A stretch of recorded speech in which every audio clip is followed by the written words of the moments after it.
সময়টা দারুণ কাটছে নাহিদ রানার। ২০ এপ্রিল নিউজিল্যান্ডের বিপক্ষে ওয়ানডে সিরিজের দ্বিতীয় ম্যাচে গতির ঝড় তোলেন নাহিদ, নেন ৩২ রানে ৫ উইকেট।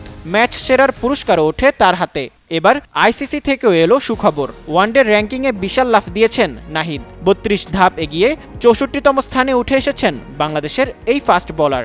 বাঁহাতি পেসার শরীফুল ইসলামও র্যাঙ্কিংয়ে উন্নত করেছেন নিউজিল্যান্ডের বিপক্ষে। Wow, so clean. ডায়লগস মানে ক্লিন, ক্লিন মানে ডায়লগস।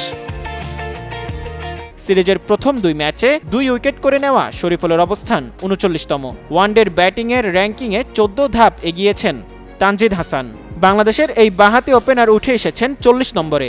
পরশু দ্বিতীয় ওয়ানডে ৭৬ রান করে বাংলাদেশের জয়ের ভিত গড়ে দেন তিনি।